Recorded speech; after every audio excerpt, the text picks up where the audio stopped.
I am Shirley Stirling and have written this play with a little help from my friends and from history. It is based on a true story from South Thurston County where people made history by courageous action that helped spur the progress toward women gaining the vote in our state and ultimately in our nation. Afterwards, they recorded what happened in detail, and the history they wrote was published long ago and recently resurrected by a local historian. We are lucky that these stories were recorded in detail, and I drew much of the dialogue from the original document, an encyclopedia named History of Woman Suffrage. Much of what we say today was spoken in 1870, just as you hear it now. Since it is detailed, we're presenting in what is called Reader's Theater, in which we have seen occasionally in local venues such as Olympia Little Theater. It is a form of theater where scripts are read throughout all performances, making for a quick production. I hope you enjoy the play. It's named Women Delivered the Vote, the True Story of 1870. Hello, dear audience. My name is Charlotte, and I shouldn't be out here before the play, but, and I don't mean to be rude, it looks to me like many of you are improperly dressed. Here in 1870, many of you are wearing underwear, and not enough of it. I recommend that you ladies wear bloomers, so practical and comfortable. Look at mine. There they are. Can you see them? These are my bloomers. Yes, bloomers were invented by Amelia Bloomer. Get it? Perfect for a suffragist. I made these myself from a pattern in her newspaper called The Lily. See you soon. Thank you. Hello, I am your narrator. Welcome to our play. Mary and Charlotte Emily Olney were sisters and born prior to the Civil War. Mary, the big sister, was born in New York. Charlotte, the younger one, was born after the family moved to Pennsylvania. They had several older sisters and brothers, and a goodly heritage, as their family came from England in the 1600s. Their grandfather, Colonel Stephen Olney, was a founder of Rhode Island and fought in the American Revolution. He saved the life of future President James Monroe at the Battle of Princeton. Little did these girls know that they would also make a great contribution to America. They would grow up to be leaders in the early effort for women to claim the right to vote as U.S. citizens. Our first scene takes place in Pennsylvania.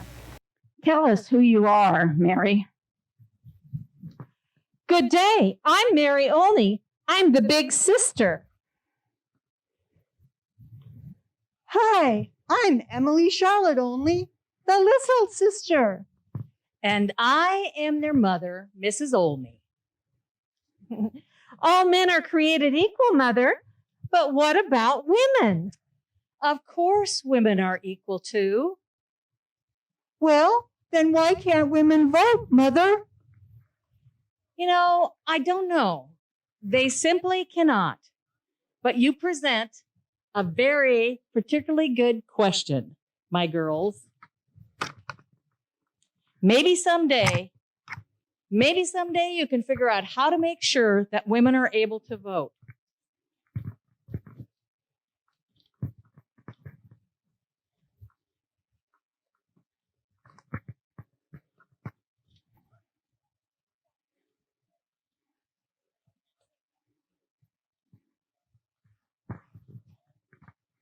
Scene 2, Washington Territory. They thought about this issue for many years. In the meantime, they grew up into young ladies, got married, started families, and in 1852 took off from Iowa all the way to the Oregon Territory and then north to Washington Territory. They were part of a large wagon train with covered wagons pulled by oxen. Mary, now Mrs. Brown, still wonders, why can't we vote? Wave, Mary. And Charlotte Emily, now Mrs. French, still wonders, why can't we vote? Wave, Charlotte. Year after year, they mull over the idea of full citizenship and voting. Why can't women vote? I do not understand. I don't understand either. Why not? We're human beings. We're citizens. Yes. Why can't we vote? As you can see, they looked up the law, having heard that legislation in Washington Territory allowed women to vote in 1867, only 2 years after the Civil War. Everyone was talking about it, but so far no woman had tried. Why? Well, it was scary to be the first to try something so new and so different than the custom of the day. They might be insulted, or worse, for simply trying. What is the real law? Never guess. Look it up. We read and reread the entire Territorial Constitution. Eureka, sister. Read this. Look at it. Here it says, I'll read it. All white citizens above the age of 21 years have the right to vote. This is great for women. But I wonder, what about the other races who are citizens? What about them? Oh, well, it just goes to show that there are at least 2 problems that need to be worked on. In the meantime, this law needs to be tested and somebody needs to do it. It's scary, but we've got to try it out. Somebody's got to do it. And so much time has passed since this law was written. It's, 3 years? I am beginning to think that it's got to be one of the 2 of us. Yes, you're right, but I am not so sure. I have a million reasons why it can't be me. I guess I'm nervous about it. I think that your husband and children will help support you through this. You go first. Well, okay, sis, I'll do it. Or at least I'll try. Who knows what could happen at the polls? Scene 3, King County. So, Mary decided to try. In 1869, Mary went with her husband, her adult daughter, Mrs. Axtell, and son-in-law to try voting in the White River precinct of King County where they lived at the time. This little band of 4 went to the district schoolhouse and was looked upon with pity and contempt for what was called fanaticism. The announcement that I would attend the election caused a great commotion in the White River precinct. The news reached Olympia and even Seattle, and some of the papers deprecated the idea, saying, and I quote, "A woman should unsex herself by dabbling in the filthy pool of politics." But I was fully committed. The law had been written in the statute books for our benefit for nearly 3 years. If it was intended to be such, it was time that we availed ourselves of it. I am Mr. Brown, Charlotte's husband. On the morning of the election, just before we reached the schoolhouse, a man named Mr. Brannan met us and said, "Mr. Brown, look here now. If Mrs. Brown goes up to vote, she will be insulted. If I was in your place, I wouldn't let her go any farther. She had better go back." I answered him saying, "Mr. Brannan, my wife has as good a right to vote as I have, and I would not prevent her if I could. She has a mind of her own and will do as she thinks best, and I shall stand by her and see she is well treated.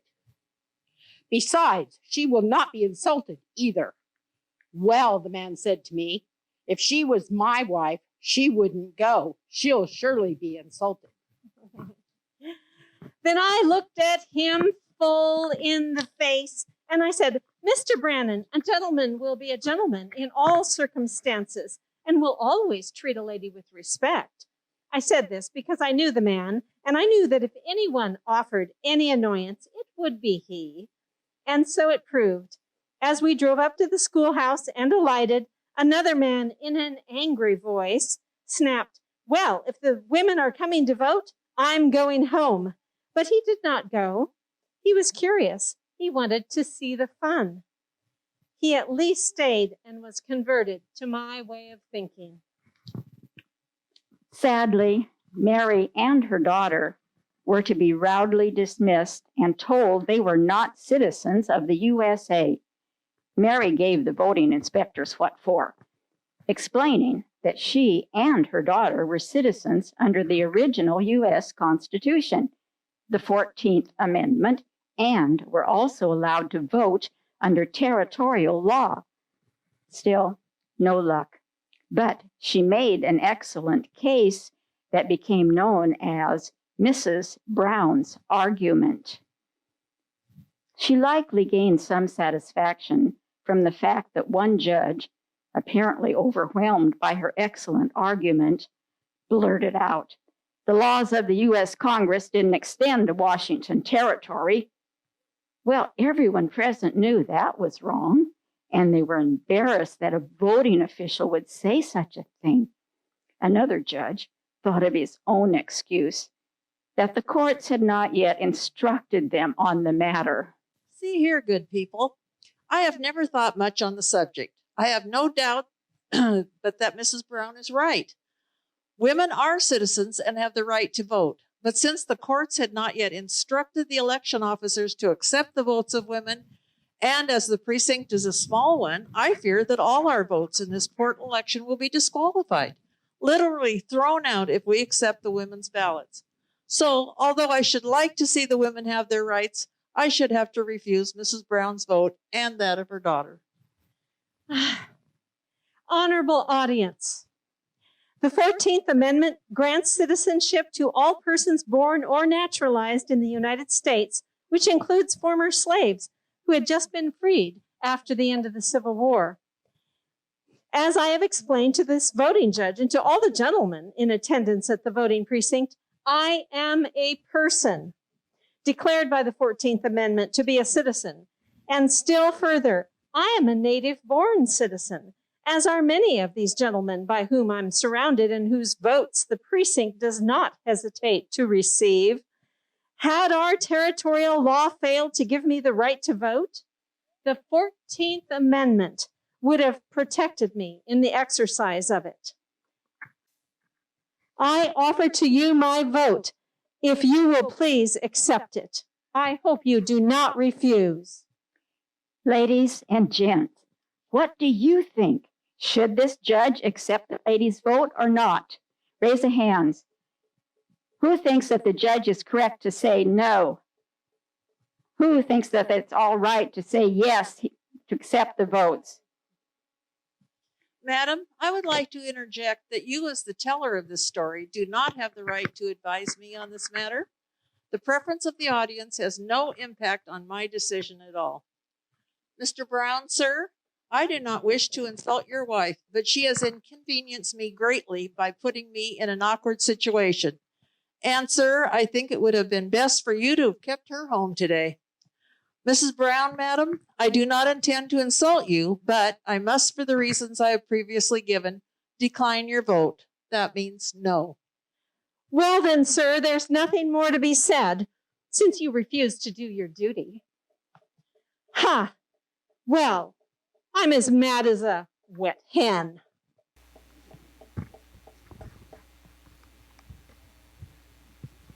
Scene 4, 1870. By 1870, Mr. and Mrs. Brown lived with their children in Olympia, and Charlotte had moved to South Thurston County with her family. By election time, she had spent the whole year campaigning for women's suffrage in the next election. Here she is writing letters in her parlor. She was a real-life suffragist. She educated people wherever she went. She wrote letters to prominent women, urging them to try to vote, and sent editorial letters to newspapers which were widely published. You know, I was looked upon as a fanatic, and the idea of a woman voting was regarded as an absurdity. The law seemed to be in advance of the people. It needed lectures and societies to educate the women into a just appreciation of their rights and their civic duties. In May 1870, I published an appeal to the women of the territory, quoting the law and urging them to avail themselves of its provisions by going to the polls and voting. My sister Charlotte, living in Grand Mound, began talking the matter up, and being a woman of energy and influence, she soon had the whole neighborhood interested. Charlotte, tell us all about it, Charlotte. I'm happy to, sister. With the assistance of an old lady, Mrs. Peck, I planned a secret campaign with the other ladies. Not each person alone, but we together, all of us women, were to get up a surprise picnic dinner. We were to present our votes. Dinner was at the schoolhouse where the election was to be held, and directly after, while the officers of election were in a good humor, and the wives will understand the philosophy of this, we were to present our votes. Young and old, they conspired to get their ballots accepted in the upcoming election. Mary and 3 other women would try in Olympia, but without success. They worked so hard and even threatened to sue. I'll sue. But still no luck. Charlotte's experience, however, with the help of her sister and the ladies of South Thurston County, was another story. They knew that the best way to a man's heart was through his stomach. As mentioned above, they fixed a surprise picnic dinner. It was a friendly dinner. My sister, being a good talker and well informed on all the constitutional, judicial, and social phases of the question, as well as a good judge of human nature, was able to meet and parry every objection and to give information where needed, so that by the time dinner was over, the judges, as well as everyone else, were in the best of spirits.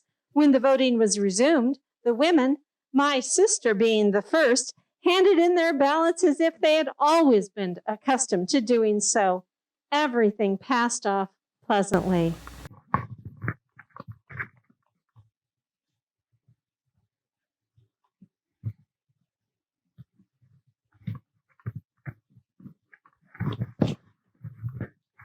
My name is Mrs. Della Sargent, and I'm 68 years old. At the schoolhouse at Goodall's Point near Grand Mound, we served a surprise picnic dinner, one that couldn't be beat. This is my husband, Asher Sargent. He was one of the election inspectors. You did a good job, sir. And I thank the Lord that he let me live until I could cast a vote. Oh, so often I prayed to see the day. I am proud to have cast my first ballot. I am certainly glad that I lived long enough to be able to vote. Mrs. Sargent, I am glad too, and I am also very proud that you are my wife.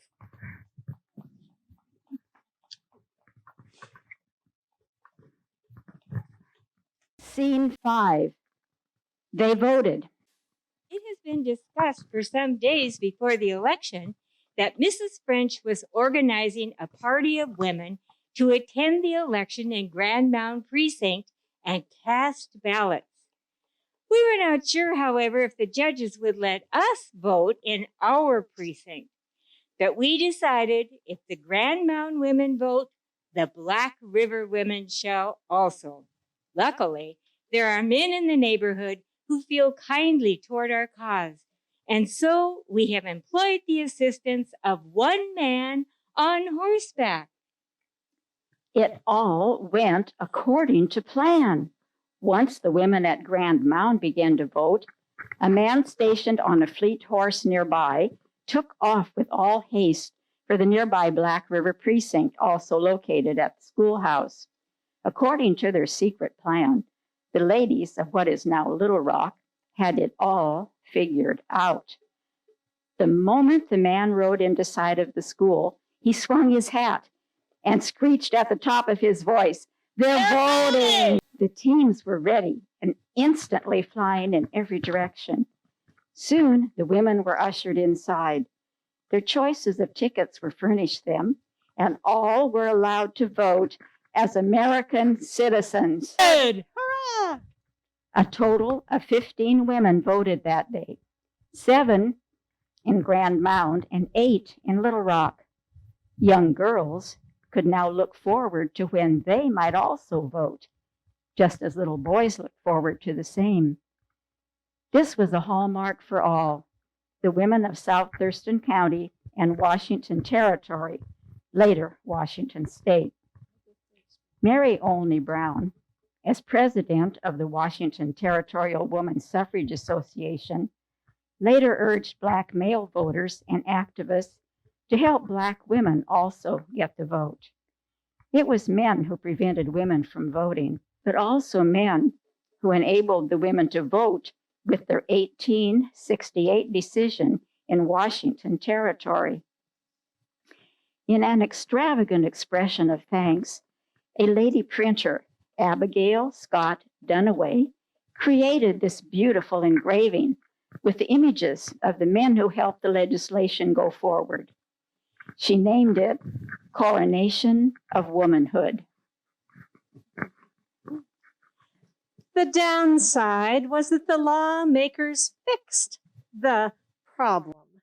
In the 1871 legislative session, the women were then pointedly excluded from voting as approved by Governor Edward S. Solomon.